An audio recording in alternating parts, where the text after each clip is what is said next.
Hello everyone. तो कैसे हैं आप सब लोग। तो आज जो है मैं आपके सामने आ चुका हूं यहाँ पे। अगर बात करें हम तो पहला मॉक टेस्ट आपका जो है वो है 15 जनवरी को। तो सारे मॉक टेस्ट जो है इसको अटेम्प्ट करें। Kindly join our Telegram group को ज्वाइन करें। और आपका पहला मॉक टेस्ट जो है हम कंडक्ट कर रहे हैं 15 जो है जनवरी को। तो बिल्कुल भी आपने पैनिक नहीं करना है, चाहे आपका 0 मार्क्स भी इसमें आता है, लेकिन आपको अटेम्प्ट करना है इस मॉक टेस्ट को, ताकि आपको पता लगे कि आपके 10 नंबर आते हैं, 20 नंबर आते हैं या 0 नंबर आता है। कहाँ से आपको यहाँ से स्टार्ट करना है, इस चीज़ का आपको आइडिया लगेगा।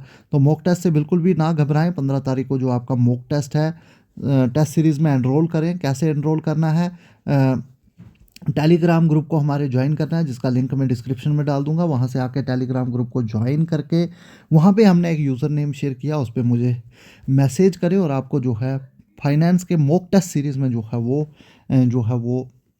है एनरोल जो है वो कर दिया जाएगा। तो 15 तारीख को डेफिनेटली, जो 12 तारीख को 12 बजे जो है मॉक टेस्ट चलेगा, 12 बजे से लेकर 2 बजे तक। तो उसमें एनरोल करें और मॉक टेस्ट को ज़रूर जो है वो अटैम्प्ट करें। तो आज हमारा टॉपिक है लेजर। लेकिन उससे पहले अगर आप फाइनेंस अकाउंट असिस्टेंट की तैयारी कर रहे हैं तो हमने आपके लिए 10,000 प्लस जो है वो एमसीक्यूज़ तैयार किए हैं। 10,000 plus MCQs on all the 8 sections of finance account assistant exam. तो जितनी भी 8 सेक्शंस हैं उन सब के लिए हमने जो है 10,000 से प्लस टॉपिक वाइज एमसीक्यू, और अकेले अकाउंट्स पे हमने जो है 3,000 प्लस एमसीक्यू प्लस नोट्स उसके ऊपर बना के रखे हैं। तो ये कंप्लीट सेक्शन के नोट्स प्लस एमसीक्यू, उसके साथ साथ हम डेली जो है आपके लिए जो है वो टेस्ट वहाँ पे ले रहे हैं पेड ग्रुप में, और साथ साथ में आपको डाउट क्लियरिंग शीट्स जो हैं अकाउंटेंसी के ऊपर दे रहे हैं। तो अगर आपको इस पूरे जो है इस पेड ग्रुप में एनरोल होना चाहते हैं तो उसके लिए भी आपको टेलीग्राम ग्रुप को ज्वाइन करके हमें मैसेज जो है वो करना पड़ेगा। तो चलिए आज का टॉपिक है हमारा लेजर, जिसको स्टार्ट करते हैं। और इसके साथ साथ हमने फाइनेंस अकाउंट असिस्टेंट का एक फ्री मॉक टेस्ट, जेकेपीएसआई का एक फ्री मॉक टेस्ट और फॉरेस्ट इंस्पेक्टर का एक फ्री जो है वो मॉक टेस्ट जो है वो शेयर किया हुआ है। तो उसको आप अटेम्प्ट कर सकते हैं हमारे टेलीग्राम ग्रुप पे। तो चलिए गाइज अब स्टार्ट करते हैं।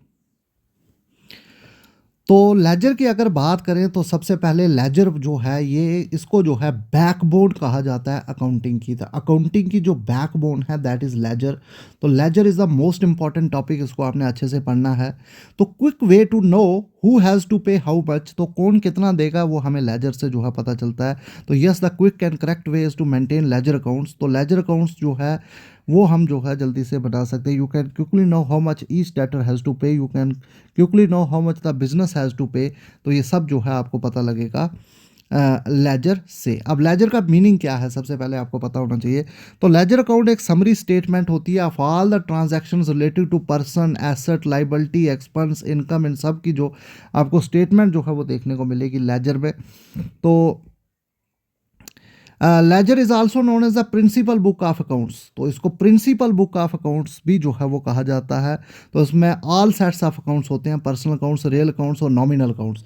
लेकिन नॉमिनल अकाउंट्स, बाकी अकाउंट्स को हम बैलेंस करते हैं, नॉमिनल अकाउंट्स को बैलेंस नहीं किया जाता है। सिर्फ टोटल करके जो है इसको ट्रांसफ़र कर दिया जाता है प्रॉफिट एंड लॉस अकाउंट में। ये बात आपने याद रखनी है। ये क्वेश्चन आता है कि लेजर में कौन से अकाउंट को बैलेंस नहीं किया जाता। तो नॉमिनल अकाउंट्स जो हैं उनको बैलेंस नहीं किया जाता है, उनको सिर्फ टोटल करके जो है प्रॉफिट और लॉस अकाउंट में जो है वो ट्रांसफ़र कर दिया जाता है। ये बात आपने याद रखनी है। और पर्सनल अकाउंट और रियल अकाउंट्स को यहाँ पे बैलेंस जो है किया जाता है। तो लेजर में balancing is the most important topic, उसको जो है आपने ध्यान से इसमें समझना है। तो ledger accounts are prepared from journal entries. अब ये भी याद रखना है कि लेजर अकाउंट्स कब बनते हैं। सबसे पहले जर्नल एंट्री जर्नल में रिकॉर्ड की जाती है, तो फिर जो है उसके बाद लेजर अकाउंट्स जो हैं बनाए जाते हैं। तो journal is the first record, then ledger is prepared from it. तो जर्नल पहला रिकॉर्ड है, उसके बाद जो है लेजर को बनाया जाता है। तो इसीलिए लेजर को बुक ऑफ फाइनल एंट्री या प्रिंसिपल बुक बोलते हैं, और जर्नल को जो है वो ओरिजिनल एंट्री बुक भी जो है वो कहते हैं। तो पर्सनल अकाउंट में लेजर क्या बताता है, net amount due to creditors, net amount due to debtors. तो ये सब कुछ जो है रियल अकाउंट में वैल्यू एसेट्स की बताई जाती है। तो ये बातें आपने याद रखनी है। How ledger is maintain, ledger को मेंटेन कैसे किया जाता है। तो लेजर को मेंटेन किया जाता है बाउंड रजिस्टर्स में या लूज शीट्स में विद स्पाइरल बाइंडिंग। तो ये बात आपने याद रखनी है। तो इसके ऊपर भी क्वेश्चन आपको पूछा जा सकता है। एक पेज या एक शीट जो है एक अकाउंट के लिए यहाँ पे इस्तेमाल की जाती है और इंडेक्स जो है स्टार्टिंग में देखने को मिलता है। लेकिन आजकल कंप्यूटराइज्ड अकाउंटिंग है, तो once transaction are recorded in journal ledger accounts are prepared automatically. तो पहले जो है बाउंड रजिस्टर होते थे, लेकिन अब कंप्यूटराइज्ड अकाउंटिंग है तो इस तरह से जो है मेंटेन किया जाता है। इंपॉर्टेंस क्या है लेजर की? लेजर की इंपॉर्टेंस भी आपको पता होनी चाहिए। Quick information about the particular account, अगर जल्दी से हमें इन्फॉर्मेशन चाहिए तो वो आपको लेजर से मिलेगी। कंट्रोल ओवर बिजनेस ट्रांजैक्शंस, तो लेजर बैलेंसेस जो है, अकाउंट बैलेंसेस जो है उसका एनालिसिस करते हैं, तो बिजनेस ट्रांजैक्शंस के ऊपर जो है वो अच्छा कंट्रोल यहाँ पे रहता है। Trial balance can be prepared, तो ट्रायल बैलेंस जो है लेजर बैलेंसेस का इस्तेमाल करके ही जो है वो बनाया जाता है, और जो कि ट्रायल बैलेंस का काम है accuracy, arithmetical accuracy of the accounts की चेक करना। नेक्स्ट है helps to prepare financial statements. Financial statements जो है वो लेजर के बिना नहीं बनाई जा सकती, तो ledger is the most important, इसीलिए इसको बैकबोन बोलते हैं अकाउंटिंग की। अब फॉर्मेट कैसा होता है लेजर का, तो ये भी आपको पता होना चाहिए। फॉर्मेट की अगर बात करें तो टी शेप होता है। कैसा होता है? टी शेप होता है आपका जो लेजर अकाउंट। तो ये देख सकते हैं आप, इसमें टोटल आपको 8 कॉलम्स देखने को मिलेंगे। डेबिट साइड पहले डेट होती है, फिर पर्टिकुलर्स होते हैं, फिर जर्नल फोलियो होता है। जैसे हमने जर्नल के फॉर्मेट में लेजर फोलियो देखा था, लेजर में जर्नल फोलियो होता है कि कहाँ से जो है पोस्टिंग की गई है जर्नल एंट्रीज की, वो हमें पता लगती है। और बाद में होता है अमाउंट, ये हो गया डेबिट साइड। फिर क्रेडिट साइड भी 4 कॉलम होते हैं, डेट, पर्टिकुलर, जर्नल फोलियो और अमाउंट। तो सेम तरीके से डेबिट और क्रेडिट साइड दोनों, तो टोटल इसमें 8 कॉलम्स आपको देखने को मिलेंगे। नेक्स्ट अगर बात करें तो ये सब जो है एक्सप्लेन किया गया है इनके कॉलम्स को। अब लेजर और जर्नल के बीच में डिफरेंस क्या है, ये भी आपको पता होना चाहिए। तो अगर बात करें distinction between journal and ledger, तो सबसे पहले जर्नल में रिकॉर्डिंग की जाती है, entries made and when the transaction occur. लेकिन लेजर की अगर बात करें तो posting can be same day after a period, weekly, fortnightly, specially subsidiary books exist. तो जैसे ही और आपकी जो जर्नल एंट्री रिकॉर्ड हो जाती है, उसके बाद उसकी पोस्टिंग जो है वो लेजर में की जाती है। स्टेज ऑफ रिकॉर्डिंग अगर बात करें, जर्नल में सबसे पहले रिकॉर्डिंग होती है और लेजर में सेकंड स्टेज में जो है जर्नल के बाद जो है रिकॉर्डिंग की जाती है। ऑर्डर कैसे है? जर्नल में क्रोनोलॉजिकल रिकॉर्ड होता है और लेजर में अकाउंट वाइज इसको जो है रिकॉर्ड किया जाता है। और प्रोसेस का नेम बहुत इंपॉर्टेंट है, इसके ऊपर क्वेश्चन आता है। जर्नल में जब रिकॉर्डिंग की जाती है उसको जर्नलाइजिंग बोलते हैं, और लेजर में जो रिकॉर्डिंग होती है दैट इज पोस्टिंग जो है कहा जाता है। तो इसके ऊपर क्वेश्चन कई बार जो है आता है। ट्रायल बैलेंस की अगर बात करें तो journal amounts do not become direct basis for trial balance, balances become basis for trial balance. तो ट्रायल बैलेंस जो बनता है वो लेजर के बेसिस पे बनता है, ना कि जर्नल के बेसिस पे। ये बात आपने याद रखनी है। लेजर अकाउंट्स की जो अर्थमेटिकल एक्यूरेसी वहाँ पे चेक की जाती है। अब बेसिस एंट्रीज की अगर बात करें तो जर्नल जो है सोर्स डॉक्यूमेंट के बेसिस पे एंट्री रिकॉर्ड करता है, लेकिन लेजर जो है जर्नल एंट्रीज के बेस पे जो है वो रिकॉर्डिंग करता है। तो ये बात आपने याद रखनी है। बाकी पोस्टिंग मोस्ट इंपॉर्टेंट, इसके ऊपर क्वेश्चन आता है। Transferring debit and credit items from journal to ledger is known as posting. तो ये बात आपने याद रखना है, जब जर्नल से लेजर की तरफ हम ट्रांसफर करते हैं डेबिट और क्रेडिट आइटम्स को, उसको बोलते हैं पोस्टिंग। ये बात आपने याद रखना है। अब पोस्टिंग कैसे की जाती है ये भी आपको पता होना चाहिए। पोस्टिंग द डेबिट पार्ट, तो find the account which is debited in the journal entry. तो जर्नल एंट्री जब हम करते हैं, हमने देखना है कि डेबिट कौन सा अकाउंट हो रहा है, तो उसको हमने जो है लोकेट करना है और ओपन करना है लेजर में उसका account. Write the date on debit side, debit side आपने डेट लिखनी है इन पर्टिकुलर्स कॉलम। तो डेबिट साइड वाला जो जर्नल का जो अकाउंट होगा उसको आपने डेबिट साइड ही लेजर में जो है वो लिखना है। ये बात आप याद रखेंगे, उसको डेबिट साइड में लिखना है आपने। Right journal folio, journal folio column भी जो है उसका अच्छे से भरना है। और जो क्रेडिट साइड होगा उसको पोस्टिंग करनी है क्रेडिट साइड ही आपने, ये बात आपने याद रखनी है।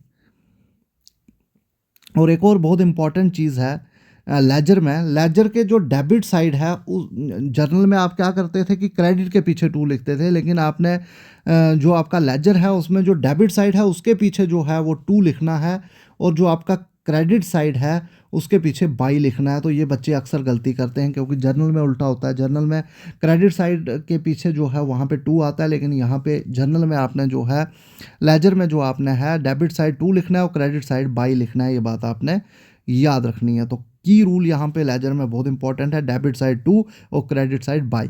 तो ये थोड़ा यहाँ पे उल्टा हो जाता है, इसका ध्यान आपने रखना है। ये पेपर में MCQ भी आपको पूछा जा सकता है।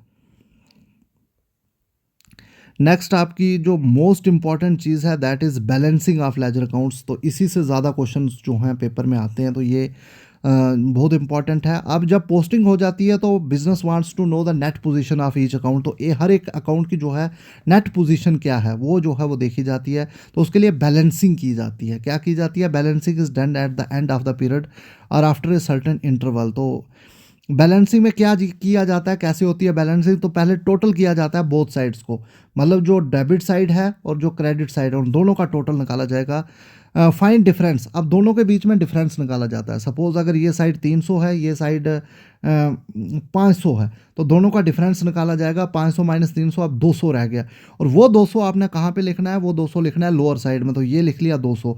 अब क्यों लिखा है शॉर्ट साइड पे? क्योंकि इन दोनों को हमें इक्वल बनाना। तो ये भी 500 हो गया, अब ये भी 500 हो गया। तो इसका बैलेंस कौन सा है? क्रेडिट बैलेंस है, क्योंकि क्रेडिट साइड ज़्यादा है। लेकिन हमें बैलेंस कहाँ लिखना है? शॉर्टर साइड लिखना है। ये बात आपने याद रखनी है। तो put difference as balance carried down on the side with lower total. तो जो जिसका टोटल कम है उसके नीचे आपने डिफरेंस को लिखना है और लिखना है balance carried down so that both sides equal, ताकि दोनों साइड जो है वो इक्वल हो जाए। Meaning of balance carried down, वो ये वर्ड हमने क्यों लिखना है? ये वर्ड इसलिए लिखना है balance carried down closing balance at the end of the period. तो कैरिड डाउन का मतलब है बैलेंस, CD का मतलब है closing balance at the end of the period.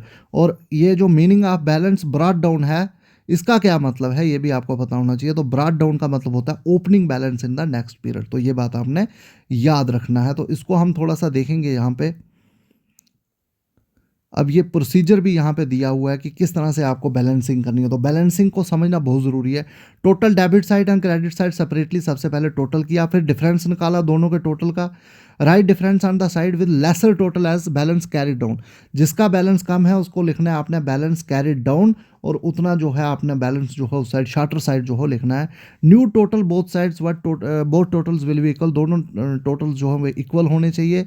Bring down the balance to the next period. फिर जो है बैलेंस ब्रॉट डाउन करके आपने जो है नेक्स्ट पीरियड में उस बैलेंस को जो है वो लेके जाना है। Decide whether balance is debit credit और नील। तो अगर डेबिट साइड बड़ी है तो डेबिट बैलेंस होगा, क्रेडिट साइड बड़ी है तो क्रेडिट बैलेंस होगा। अगर दोनों साइड बराबर है तो उसको बोलते हैं नील बैलेंस। ये भी आपने याद रखना है। इनके ऊपर क्वेश्चन जो है वो देखने को मिलते हैं।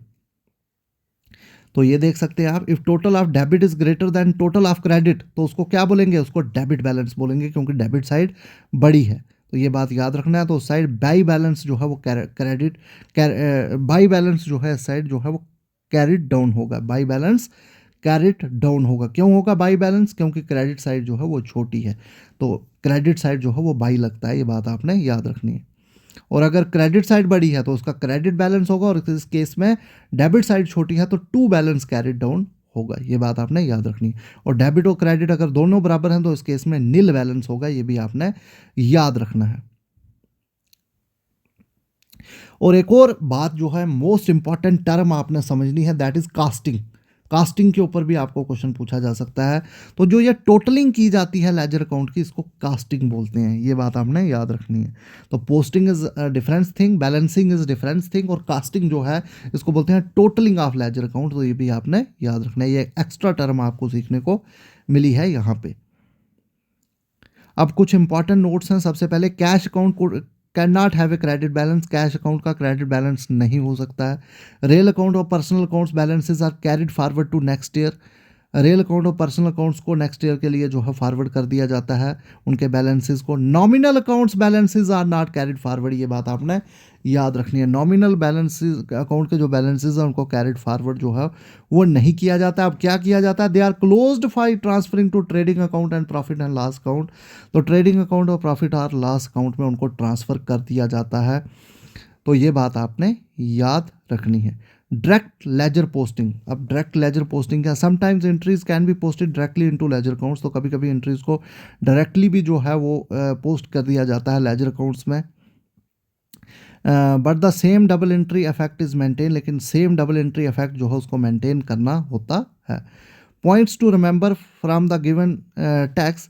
Left side of the ledger account is, अब कुछ इंपॉर्टेंट पॉइंट है। तो लेफ्ट साइड जो लेजर की होती है उसको डेबिट बोलते हैं, ये बात आपने याद रखनी है। और राइट साइड को क्रेडिट बोलते हैं। अलग अलग लेजर अकाउंट्स जो हैं प्रिपेयर किए जाते हैं एसेट लाइबिलिटी एक्सपेक्ट और इनकम के लिए। Debit side total greater than credit side, मतलब डेबिट बैलेंस। अगर क्रेडिट साइड बड़ी है तो credit balance. Closing balance of current year becomes opening year of the next year. Trial balance is prepared after ledger balance, ये सब मैंने आपको बता दिया। ट्रायल बैलेंस अर्थमेटिकल एक्यूरेसी जो है वो चेक करता है। तो दिस इज़ आपकी पूरी की पूरी, कल हम इसके ऊपर एमसीक्यूज करेंगे, पूरा जर्नल आपके साथ डिस्कस कर दिया। अब थोड़ा सा मैं आपको यहाँ पे अब थोड़ा सा ये आप फार्मेट दे सकते हैं, ये फार्मेट है जर्नल का। तो यहाँ पे डेट है, पर्टिकुलर है, जर्नल फोलियो है और अमाउंट है। फिर उसी तरह क्रेडिट साइड भी आप देख सकते हैं, amount, sorry, date, particular, journal folio और अमाउंट। तो ऐसे 4 कॉलम क्रेडिट साइड और वैसे ही 4 कॉलम आपको देखने को मिलेंगे डेबिट साइड। तो मेन आपको यहाँ पे समझनी है बैलेंसिंग। बैलेंसिंग कैसे होती है, कौन से अकाउंट बैलेंस किए जाते हैं और कौन से अकाउंट बैलेंस नहीं किए जाते हैं, इसके ऊपर क्वेश्चन पूछा जाता है। और डेबिट साइड क्या लिखा जाता है, ये अक्सर बच्चे गलती करते हैं। तो डेबिट साइड यहाँ पे हमेशा जो है 2 लिखा जाता है और क्रेडिट साइड हमेशा यहाँ पे बाई लिखा जाता है। तो ये बात आपने याद रखनी है। बाकी थोड़ा सा यहाँ पे बैलेंसिंग के ऊपर भी यहाँ पे समझेंगे हम। तो ये देख सकते हैं प्रॉपरली यहाँ पे लिखा हुआ है। Just a second guys. हाँ, यहाँ पे समझेंगे, ये देख सकते हैं एक लेजर की एग्जांपल है, ये न्यूमेरिकल एग्जांपल। तो यहाँ पे देख सकते हैं ये सबसे पहले ये डेबिट साइड है। Just a second guys. हाँ, ये देख सकते हैं आप, ये डेबिट साइड है और ये क्रेडिट साइड है। डेट, पर्टिकुलर, जर्नल फोलियो और अमाउंट, बिल्कुल 8 कॉलम आपको देखने को मिलेंगे। तो यहाँ पे पहले इन्होंने अमाउंट, ये देख सकते हैं आप, इन सबको जमा किया और इस साइड क्रेडिट साइड 2 लाख रुपया है। तो बड़ी साइड कौन सी है, ये वाली साइड है। यहाँ पे 80, यहाँ पे अगर बात करें तो जमा करने पे कितना आ रहा है, तो यहाँ पे जब जमा किया तो 82,000 जो है वो शॉर्ट यहाँ पे देखने को मिल रहा था। तो यहाँ पे अगर बैलेंस की बात करें तो बड़ी साइड ये है, 2 लाख रुपया है यहाँ पे। तो इसका बैलेंस कौन सा है, क्रेडिट बैलेंस है। अब शार्टर साइड कौन सी है, ये वाली। तो 82,000 जब इनका डिफरेंस निकाला तो कम आ रहा था। तो उस 82,000 को इन्होंने कहाँ पे डाला है, यहाँ पे डाला है, ये देख सकते हैं आप। और लिखा क्या है, टू बैलेंस कैरी डाउन। क्या लिखा है, टू बैलेंस कैरी डाउन, क्योंकि ये शार्टर साइड है, डेबिट साइड। तो टू बैलेंस कैरी डाउन किया, 82,000 लिखा और दोनों साइड को बराबर किया, 2 लाख 2 लाख हो गया ना, दोनों साइड बराबर। दोनों साइड जब बराबर हो गई तो उसके बाद जो है इस अकाउंट का जो है बैलेंसिंग के बाद इसको नेक्स्ट ईयर में जो है बाई बैलेंस ब्रॉट डाउन कर दिया गया। ब्रॉट डाउन मतलब अब नेक्स्ट ईयर का ओपनिंग एंट्री ये बन गई और ये आप देख सकते हैं बाई बैलेंस ब्रॉट डाउन जो कर दिया गया। तो ये देख सकते हैं बैलेंसिंग प्रॉपर यहाँ समझाई गई है कि टोटल डेबिट बैलेंस कितना आया, 1,18,000। क्रेडिट साइड कितना आया, 2 लाख। कमी कितनी पड़ी, 82,000 की। तो उतना जो है डिफरेंस निकाल के कितना 82,000 जो है वो शॉर्ट पड़ रहा था। इसलिए क्या किया, as the credit side total is more than the debit side total, write the difference on the debit side. तो उसको कहाँ लिखा, डेबिट साइड। 82,000 कहाँ लिखा, डेबिट साइड, क्योंकि डेबिट साइड शॉर्ट थी, इसको इक्वल बनाने के लिए। तो डेबिट साइड और क्रेडिट साइड अब इक्वल हो गई और उसके बाद उसके नीचे डबल लाइन लगाई गई इस तरह से। और फिर जो है उस बैलेंस को जो है वो फॉरवर्ड कर दिया गया नेक्स्ट डेट में। It is a credit balance, तो right on the credit side as by balance brought down. तो क्या लिखा है, बाई बैलेंस ब्रॉट डाउन, क्योंकि डेबिट साइड इसमें छोटी थी। तो मैंने आपको बैलेंसिंग समझा दी, मैंने आपको लेजर समझा दिया, अच्छे तरीके से हमने जो है इसको कंप्लीट कर दिया। और एक इंपॉर्टेंट बात कि नॉमिनल अकाउंट्स को बैलेंस नहीं किया जाता है, उनका टोटल करके उसको जो है ट्रेडिंग और प्रॉफिट लॉस अकाउंट में जो है वो ट्रांसफ़र कर दिया जाता है। ये नॉमिनल अकाउंट्स के बारे में आपने बात याद रखनी है। तो this is all about ledger accounts. कल जो है हम जो है इनके ऊपर एमसीक्यूज प्रैक्टिस करेंगे। तो बने रहें, जुड़े रहें और टेलीग्राम ग्रुप को ज्वाइन करें। Thank you.